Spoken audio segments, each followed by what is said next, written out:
Hello guys, আপনারা সবাই কেমন আছেন? আশা করি ভালোই আছেন।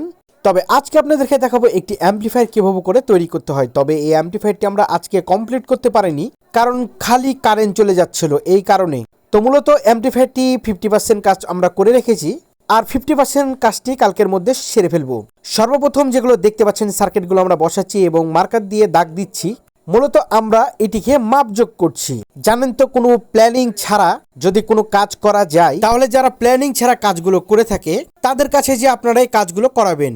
বিশেষ করে আমরা যে কাজগুলো করে থাকি সেই কাজগুলোর ভিডিওগুলো আপনাদের মাঝে সব সময় শেয়ার করতে আমরা ভুলি না। প্রত্যেকটা ভিডিও, প্রত্যেকটা কাজ, প্রত্যেকটা কম্পোনেন্ট কোথায় কি করে লাগাচ্ছি, সম্পূর্ণ ভিডিওগুলো আপনাদের মাঝে শেয়ার করে থাকি। তাই আমরা হলাম সবচাইতে বড় অপরাধী, যেহেতু আমরা গোমরগুলো ফাঁস করে দিচ্ছি। আর যাদের ঠান্ডা লাগছে আমাদের ভিডিওগুলো দেখে, তারা হয়তো আমাদের বড় ভাই হচ্ছেন, ছোট ভাই হচ্ছেন এবং আশেপাশের এলাকাবাসী হচ্ছেন।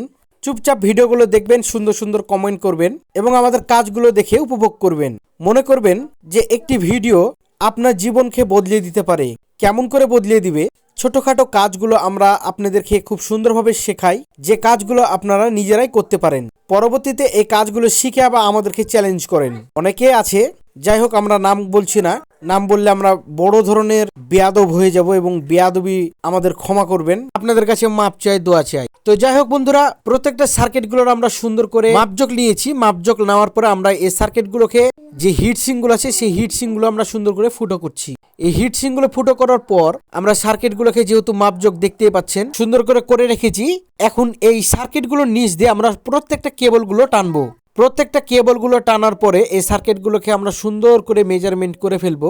তার আগে আমরা ট্রান্সফরমারটি মাঝখানে রেখে দেখি যে জায়গা হচ্ছে কিনা, কারণ এখানে দুই পাশে সার্কিট বসেছে এবং এক পাশের সার্কিটে ফিল্টারিং বোর্ড আলাদাভাবে বসাতে হয়েছে।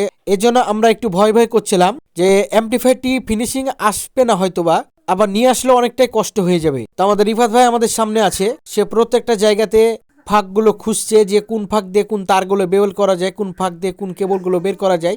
সম্পূর্ণ আমরা প্ল্যানিং করে ফেললাম দুইজন মিলে। এরপর আমরা কেবলগুলো টানাটানি শুরু করেছি। এখন আমরা এই কেবলগুলো সুন্দর করে টানবো। যেখানে যতটুকু কেবল দরকার সেখানে ততটুকুই কেবল দিব, এর বেশি দিব না। এর বেশি কেবল দিলে অ্যাম্পলিফায়ারটি পুরোপুরি জঙ্গল হয়ে যাবে এবং দেখতে ভালো লাগবে না, পুরোপুরি বিচ্ছিরি হয়ে যাবে। তো প্রত্যেকটা কেবলের সাথে আমরা ছোট ছোট হিট টিউবগুলো লাগিয়ে থাকি। এই হিট টিউবগুলো খুব সুন্দরভাবে করে সিস্টেমে লাগাতে হয়। এই হিট টিউবগুলো লাগাতে আমার 6 মাস লেগেছে, লাগানোটা শিখতে। তারের মধ্যে এই হিট টিউবটা ভরে দিলাম, ভরে দিয়ে গ্যাস লাইটে হিট দিয়ে দিলাম, বাস কাজ শেষ। এরকম হচ্ছে যারা সাধারণ মেকার আছেন তাদের মনের মধ্যে এই ধারণা হবে, এবং যারা বাসায় আস্তে ধীরে কাজ করেন তাদের মনের ভিতরে এই ধারণাগুলো হবে। কিন্তু এই ধারণা থেকে আপনারা অনেক কিছুই শিখতে পারবেন। যেমনটা আমরা এই ছোট্ট জায়গার পরে ছোট্ট একটি কেবল দিয়ে কাজগুলো সেরে ফেলছি। এই কাজগুলো একটু মনোযোগ সহকারে দেখলে আপনারা পারবেন। এবং আমাদের যে অ্যাম্পলিফায়ারগুলো এতটা ফিনিশিং হয়, এতটা সুন্দর হয়, এর কারণ হচ্ছে কেবল ম্যানেজমেন্ট এবং প্ল্যানিং। এখন আপনাদের মাথাতে যদি অনেক বুদ্ধি থাকে, কারো কারো আমাদের বড় ভাই আছেন অনেক ব্রেনি জ্ঞানী মানুষ, আমাদেরকে মাঝে মাঝে কাজ শিখাতে আরম্ভ করে, তাদেরকে জানাই অসংখ্য ধন্যবাদ।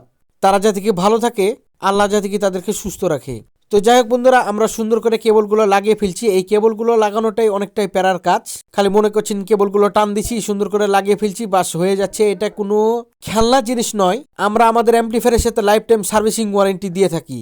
তাই যতটুকু কাজ করে থাকি মনোযোগ সহকারে কাজগুলো করতে হয়। একটু যদি বেমনোযোগ দিয়ে দিই বা অন্যদিকে ধ্যান দিয়ে দিই, কাজটি ফিনিশিং আসবে না আর ভালো লাগবে না অ্যাম্পলিফায়ার দেখতে। তাই অ্যাম্পলিফায়ার যদি বানানোর ইচ্ছা থাকে বা অ্যাম্পলিফায়ার তৈরি করা শিখবেন, তাহলে একটু আমাদের ভিডিওগুলো মনোযোগ সহকারে দেখবেন, গঠনমূলক কমেন্ট করবেন। আমরা নিজেকে অনেক উৎসাহ বোধ করে থাকি আপনাদের কমেন্টগুলো পড়ে।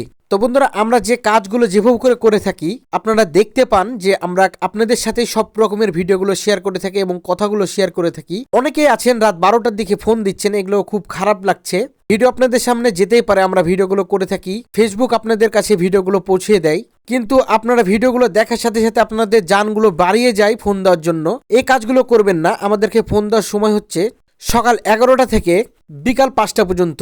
সকাল 11টা থেকে বিকাল 5টা পর্যন্ত। এর পরে যদি ফোন দিয়ে থাকেন তাহলে আপনাদের কোনো ফোনগুলো রিসিভ করা হবে না এবং সরাসরি ব্লক করা হবে। তাই আমি বলে দিচ্ছি, রাত 12টার পর আর কেউ ফোন দিবেন না। ফোন দেওয়ার সময় হচ্ছে সকাল 11টা থেকে বিকাল 5টা পর্যন্ত। পরবর্তীতে আপনারা SMS করতে পারেন। এই SMSটি আমরা দেখব, যদি মনে করি যে হ্যাঁ প্রয়োজন হচ্ছে, তাহলে অবশ্যই আপনাদের সাথে কথা বলবো। আবারও নতুন কোনো ভিডিও নিয়ে আপনাদের মাঝে হাজির হয়ে যাব এবং পুরোপুরি এই অ্যাম্পলিফায়ারটি কিভাবে করে তৈরি করছি সম্পূর্ণরূপে ভিডিওগুলো নিয়ে হাজির হব। ধন্যবাদ সকলকে ভিডিওটি দেখার জন্য, ভালো থাকবেন।